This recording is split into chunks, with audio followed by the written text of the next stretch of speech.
As of this video's upload, I'll be on vacation in Wrocław for about a week, but I figured I'd post a bit of background noise for you right before I jet off. There won't be anything relevant on screen, this is just a little bit of chit-chat. I'm very much a state of the internet doomer.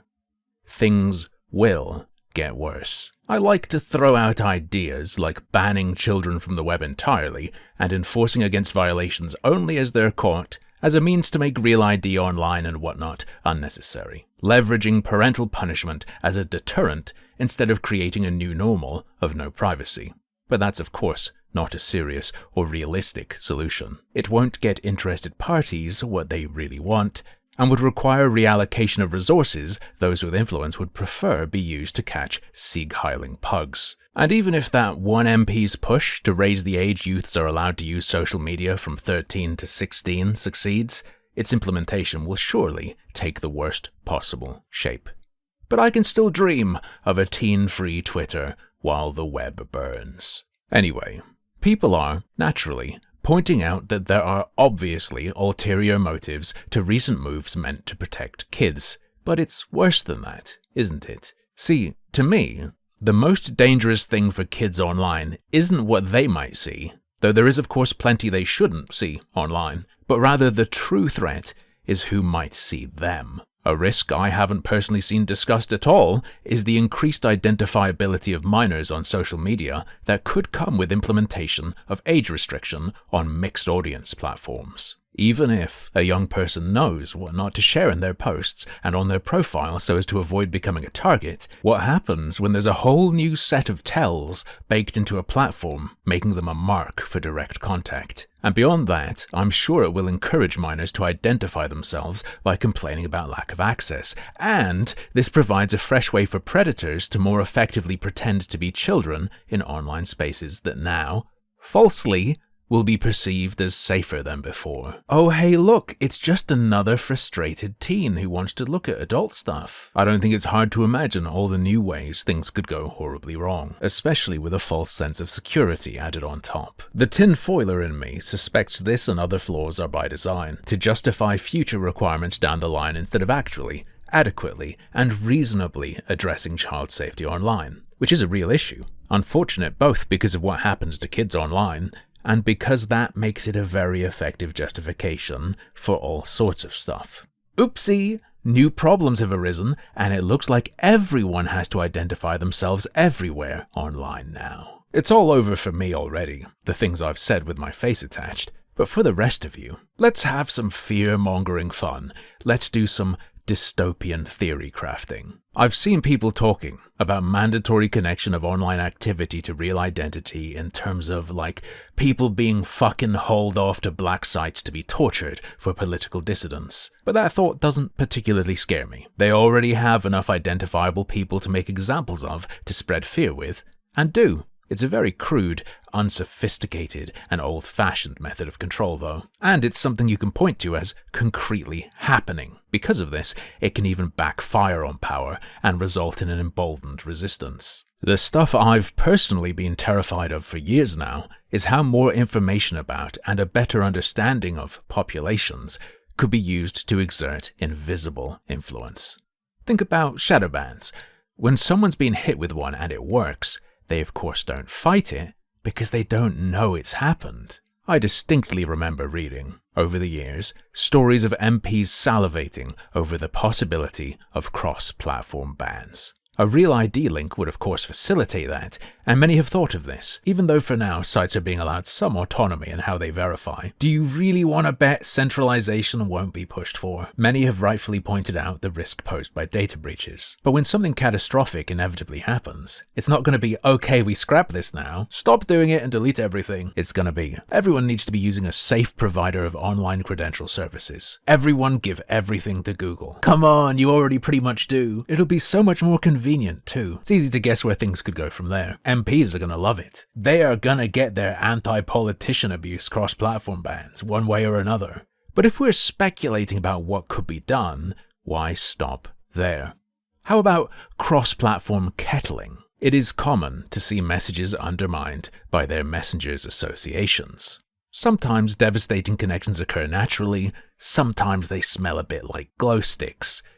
What if it became possible, though, to make sure a figure's online presence will be disproportionately on all parts of the web exposed to convicts, for instance, to make absolutely sure you'll have exactly the bad apples you need to be able to point to and already know everything about, with absolutely no way to prove it's the result of manipulation. See all these terrible people? It's just what this attracts. Don't worry though, we're already watching them. Some real Ghost in the Shell, Deus Ex shit. Just the kind of thing I think about while I shave my head in the shower. We know over the years, Facebook's been caught doing some abhorrent experimentation with people's emotions, without their knowledge or consent. If that stuff works, and you can be hit with it everywhere at the same time because you linked your real identity up everywhere, what do you reckon they could do to a person? I'd bet they could knock your motivation down at least a few points. It could even be automated based on sentiments detected coming from you. You get a bit too excited about something and the risk of action needs to be tamped down. You know, you were on the edge of going out to protest, but for some reason you're just not quite feeling it anymore. Can't put your finger on why though. Oh well, maybe next time. Here's another fun hypothetical. Flat out doxing someone, posting their personally identifiable information, is so primitive. What if, instead, your little pseudonymous account's political posts suddenly started getting recommended to everyone you know, work with, or otherwise associate with in real life? Even if you're surrounded by people who agree with you, it could certainly have an impact and increase hesitation through fear of some kind of leak if you're clocked. Because keeping your online stuff secret from people in your life isn't just about their judgment of it. Everyone who figures out it's you, even if they love it, is another person who could accidentally give the whole world too much info about you. Great video, Jeff. It was lovely seeing you at the blah blah blah blah. And it would just be an unfortunate coincidence. While these are extremes, I think such thoughts are worth exploring. And if we're talking about the most egregious abuses of information, there's a whole other side I haven't seen dug into much. Most of the scary shower thoughts about where things could go are focused on authority knowing what you're doing and using that. But there's also the matter of what you're not doing. There are a couple of problems related to this I want to talk about, but first let's discuss another issue that'll help outline where I'm going with this. A lot of people will @Grok with questions or query ChatGPT. Often, if not mostly, answers will be quite good. Because of this, many trust these tools very highly and accept what they spit out. There's always the risk of them messing up and not giving a good result, and users do typically consider this to some degree. But what about when the owners step in on certain matters and put their fingers on the scale regarding particular results? There are, of course, obvious examples of this happening. Sometimes it's even discussed openly. But what about when it's not, and no one catches it? The combination of trust from there being so many good results, alongside the perception of neutrality and superhuman efficient thoroughness, makes this quite dangerous, in my opinion. Similarly, increased surveillance and violation of privacy will likely result in good catches. Genuinely evil people will probably be caught doing terrible things, and even people who dislike the state of affairs on principle are liable to trust what flows out of it because, hey, they have all that info.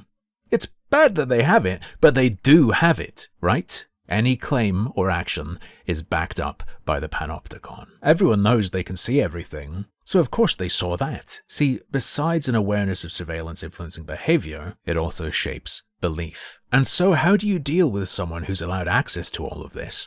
Lying. They could make shit up before, of course, but falsehoods coming from something or someone that is known and trusted to know everything become much more dangerous, I think. No more limited studies suggest this or that about what's happening online. Instead we'll get, we have everything. This is how it is. Which itself, of course, can more effectively justify an even tighter vice grip in any way they want. Right now they've got the real problem of child safety. In the future, they can make up whatever issue they want to justify whatever solution they need. And it'll be harder than ever to counter. Again, talking about things people aren't doing, there's the social credit angle. Real ID and the like certainly pave the way for that, for you to be scored not only on what you are doing online, but what you aren't. Here's an even more conspiracy-brained thought, though. In the future, a guy wants to get around restrictions, or just communicate without being monitored, and so uses whatever methods seem effective. He also decides it's best to simultaneously maintain a real personal presence online so as not to seem suspicious. Everyone uses the web.